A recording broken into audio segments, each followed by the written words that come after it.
एक पुरानी सी इमारत में वैद्य जी का मकान था। वैद्य जी पिछले हिस्से में रहते थे और अगले हिस्से में दवाखाना खोल रखा था। उनकी पत्नी की आदत थी कि दवाखाना खोलने से पहले उस दिन के लिए आवश्यक सामान एक चिट्ठी में लिखकर दे देती थी। वैद्य जी गद्दी पर बैठकर पहले भगवान का नाम लेते, फिर वह चिट्ठी खोलते। पत्नी ने जो बातें लिखी होती उनके भाव देखते, फिर उनका हिसाब करते, फिर परमात्मा से प्रार्थना करते कि हे भगवान, मैं केवल तेरे ही आदेश के अनुसार तेरी भक्ति छोड़कर यहां दुनियादारी के चक्कर में आ बैठा हूं। वैद्य जी कभी अपने मुंह से किसी रोगी से फीस नहीं मांगते थे। कोई देता था, कोई नहीं देता था, किंतु एक बात निश्चित थी कि जो ही उस दिन के आवश्यक सामान खरीदने योग्य पैसे पूरे हो जाते थे, उसके बाद वह किसी से भी दवा के पैसे नहीं लेते थे, चाहे रोगी कितना ही धनवान क्यों ना हो। एक दिन वैद्य जी ने दवाखाना खोला। गद्दी पर बैठकर परमात्मा का स्मरण करके पैसे का हिसाब लगाने के लिए आवश्यक सामान वाली चिट्ठी खोली तो वह चिट्ठी को एक टक देखते ही रह गए। एक बार तो उनका मन भटक गया।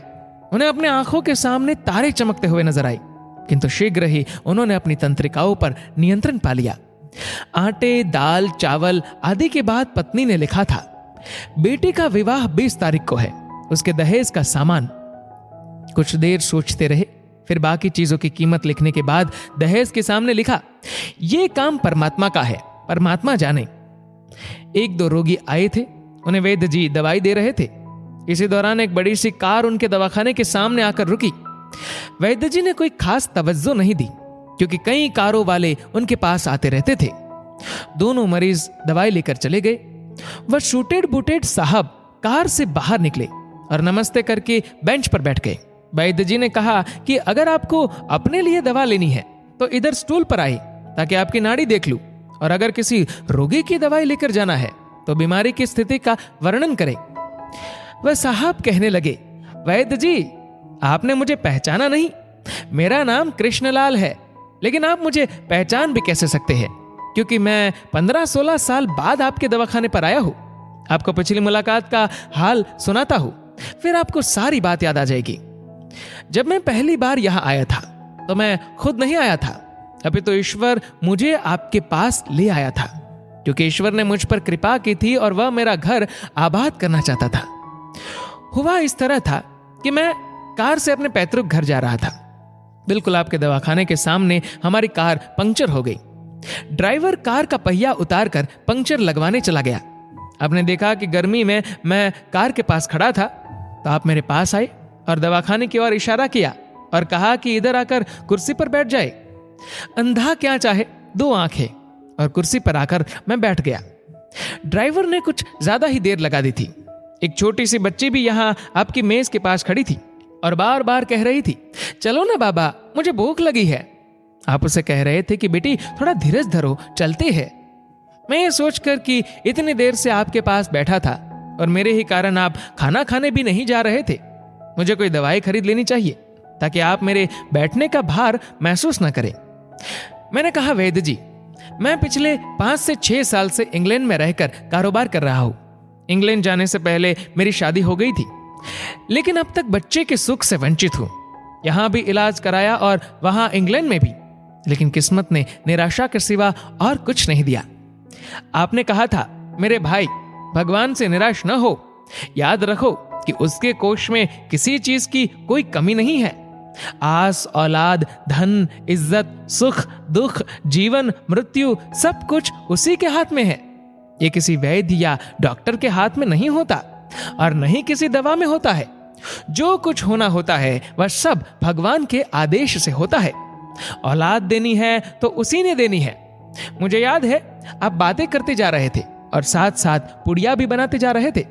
सभी दवा आपने 2 भागों में विभाजित कर 2 अलग अलग लिफाफों में डाली थी और फिर मुझसे पूछकर आपने एक लिफाफे पर मेरा और दूसरे पर मेरी पत्नी का नाम लिखकर दवा उपयोग करने का तरीका बताया था। मैंने तब बेदिली से वह दवाई ली थी, क्योंकि मैं सिर्फ कुछ पैसे आपको देना चाहता था। लेकिन जब दवा लेने के बाद मैंने पैसे पूछे तो आपने कहा था, बस ठीक है। मैंने जोर डाला तो आपने कहा कि आज का खाता बंद हो गया है। मैंने कहा, मुझे आपकी बात समझ नहीं आई। इसी दौरान वहां एक और आदमी आया। उसने हमारी चर्चा सुनकर मुझे बताया कि खाता बंद होने का मतलब यह है कि आज के घरेलू खर्च के लिए जितनी राशि वैद्य जी ने भगवान से मांगी थी वह ईश्वर ने उन्हें दे दी। अधिक पैसे वे नहीं ले सकते। मैं कुछ हैरान हुआ और कुछ दिल में लज्जित भी कि मेरे विचार कितने निम्न थे और ये सरल चित्त वैद्य कितना महान है। मैंने जब घर जाकर पत्नी को औषधि दिखाई और सारी बात बताई तो उसके मुंह से निकला, वो इंसान नहीं कोई देवता है और उसकी दी हुई दवा ही हमारे मन की मुराद पूरी करने का कारण बनेगी। आज मेरे घर में 2 फूल खिले हुए हैं। हम दोनों पति पत्नी हर समय आपके लिए प्रार्थना करते रहते हैं। इतने साल तक कारोबार ने फुर्सत ही न दी कि स्वयं आकर आपसे धन्यवाद के 2 शब्द ही कहे जाता। इतने बरसों बाद आज भारत आया हूं और कार केवल यहीं रोकी है। वैद्य जी, हमारा सारा परिवार इंग्लैंड में सेटल हो चुका है। केवल मेरी एक विधवा बहन अपनी बेटी के साथ भारत में रहती है। हमारी भांजी की शादी इस महीने की 21 तारीख को होनी है। न जाने क्यों जब जब मैं अपनी भांजी के भात के लिए कोई सामान खरीदता था तो मेरी आंखों के सामने आपकी वह छोटी सी बेटी भी आ जाती थी और हर सामान मैं दोहरा खरीद लेता था। मैं आपके विचारों को जानता था कि संभवतः आप वह सामान न ले, किंतु मुझे लगता था कि मेरी अपनी सगी भांजी के साथ जो चेहरा मुझे बार बार दिख रहा है वह भी मेरी भांजी ही है।